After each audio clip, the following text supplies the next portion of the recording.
اگلا ہے جی مسئلہ پی ٹی آئی رہنما شیر افضل مروت کا کہنا ہے کہ بانی P T I Imran Khan کا مقدمہ ملٹری کورٹ میں لے جانے کا کوئی جواز نہیں ہے۔ یہ تو قانون جانے، ریاست جانے، ہم جیسے لوگ تو اس میں کیا کہہ سکتے ہیں۔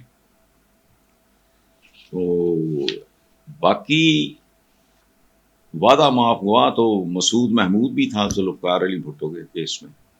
اس ملک میں وعدہ معاف گواہوں کی کمی نہیں۔ وہ کوفیوں کے بارے میں کہتے ہیں نا کہ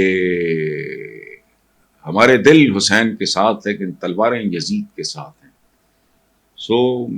بانی پی ٹی آئی کے خلاف فوجی عدالت میں مقدمے کی بات پہ انہوں نے کہا ہے کہ نہیں، اگر فیض حمید نے کیا ہے تو میرا خیال ہے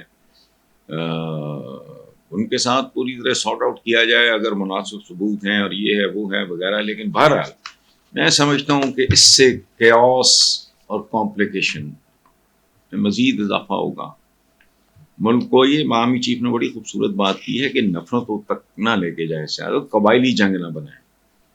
تو اب بھی اگر ہمیں ہوش نہیں آتا یہاں تک پہنچنے کے بعد بھی، تو کیا کر سکتا ہے؟ یہ پاکستان جہاں کھڑا ہے اس کی ایک بیک گراؤنڈ ہے۔ کوئی بستی نہ راتوں رات اجڑتی ہے نہ بستی ہے۔ گھر مکان بنانے میں وقت لگتا ہے، گھر بنانے میں بہت وقت لگتا ہے۔ بہرحال وہ حکومت میرا خیال ہے اس طرح کے فیصلے کر کے زیادہ ہائپ کریٹ کر رہی ہے، زیادہ پاپولیرٹی اور زیادہ تجسس پیدا کر رہی ہے پی ٹی آئی کے بارے میں، جو میری کو سمجھ نہیں آتا۔ اچھا، تو جلسے سے اتنا خوف ہے لوگوں کو کہ لوگوں کے گھر توڑ کے، دروازے توڑ کے ان کو پکڑا جا رہا ہے جو ایکٹیوسٹ ہیں پی ٹی آئی کے۔ تو لگتا مجھے یوں ہے کہ یہ جو رجیم ہے جس کو کئی لوگوں نے عجیب عجیب نام دے رکھے ہیں، فارم 47، میں نے کہا سبحان اللہ بھائی، 1947 میں آزاد ہونے والا ملک فارم 47 پہ پہنچ گیا ہے، تو قوم کو مبارک ہو۔ تو ایسا نہ ہو حکمرانوں کو ہاتھوں سے لگائی گئی گرہیں اپنے دانتوں سے کھولنی پڑیں، دانت جھڑ جائیں، گرہیں نہ کھلیں۔ یہ تو قانون جانے، ریاست جانے، ہم جیسے لوگ تو اس میں کیا کہہ سکتے ہیں۔ تو باقی وعدہ معاف ہوا تو مسعود محمود بھی تھا ذوالفقار علی بھٹو کے کیس میں۔ اس ملک میں وعدہ معاف گواہوں کی کمی نہیں۔ وہ کوفیوں کے بارے میں کہتے ہیں نا کہ ہمارے دل حسین کے ساتھ لیکن تلواریں یزید کے ساتھ ہیں۔ بانی پی ٹی آئی کے خلاف فوجی عدالت میں مقدمے کی بات پہ انہوں نے کہا ہے کہ نہیں، اگر فیض حمید نے کیا ہے تو میرا خیال ہے ان کے ساتھ پوری طرح سارٹ آؤٹ کیا جائے اگر مناسب ثبوت ہیں اور یہ ہے وہ ہے وغیرہ۔ لیکن بہرحال میں سمجھتا ہوں کہ اس سے کیوس اور کمپلیکیشن میں مزید اضافہ ہوگا ملک کو۔ یہ مقامی چیف نے بڑی خوبصورت بات کی ہے کہ نفرتوں تک نہ لے کے جائے، شاید قبائلی جنگ نہ بنائے۔ تو اب بھی اگر ہمیں ہوش نہیں آتا یہاں تک پہنچنے کے بعد بھی، تو کیا کر سکتا ہے۔ یہ پاکستان جہاں کھڑا ہے اس کی ایک بیک گراؤنڈ ہے۔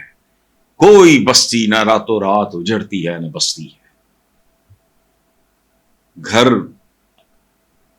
مکان بنانے میں وقت لگتا ہے، گھر بنانے میں بہت وقت لگتا ہے۔ بہرحال وہ حکومت میرا خیال ہے اس طرح کے فیصلے کر کے زیادہ ہائپ کریٹ کر رہی ہے، زیادہ پاپولیرٹی اور زیادہ تجسس پیدا کر رہی ہے پی ٹی آئی کے بارے میں، جو میری کو سمجھ نہیں آتا۔ اچھا، تو جلسے سے اتنا خوف ہے لوگوں کو کہ لوگوں کے گھر توڑ کے، دروازے توڑ کے ان کو پکڑا جا رہا ہے جو ایکٹیوسٹ ہیں پی ٹی آئی کے۔ تو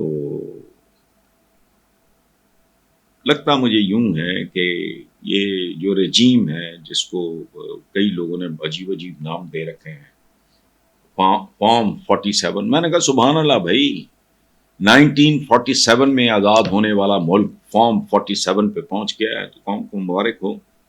تو ایسا نہ ہو حکمرانوں کو ہاتھوں سے لگائی گئی گرہیں اپنے دانتوں سے کھولنی پڑیں، دانت جھڑ جائیں، گرہیں نہ کھلیں۔ یہ تو قانون جانے، ریاست جانے، ہم جیسے لوگ تو اس میں کیا کہہ سکتے ہیں۔ تو باقی وعدہ معاف ہوا تو مسعود محمود بھی تھا ذوالفقار علی بھٹو کے کیس میں. اس ملک میں وعدہ معاف گواہوں کی کمی نہیں. وہ کوفیوں کے بارے میں کہتے ہیں نا کہ ہمارے دل حسین کے ساتھ لیکن تلواریں یزید کے ساتھ ہیں. سو وانی پی ٹی آئی کے خلاف فوجی عدالت میں مقدمے کی بات پہ انہوں نے کہا ہے کہ نہیں، اگر فیض حمید نے کیا ہے تو میرا خیال ہے ان کے ساتھ پوری طرح سارٹ آؤٹ کیا جائے اگر مناسب ثبوت ہیں اور یہ ہے وہ ہے وغیرہ. لیکن بہرحال میں سمجھتا ہوں کہ اس سے کیوس اور کمپلیکیشن میں مزید اضافہ ہوگا. ملک کو یہ مقامی چیف نے بڑی خوبصورت بات کی ہے کہ نفرتوں تک نہ لے کے جائے، شاید قبائلی جنگ نہ بنائے. تو اب بھی اگر ہمیں ہوش نہیں آتا یہاں تک پہنچنے کے بعد بھی تو کیا کر سکتے ہیں؟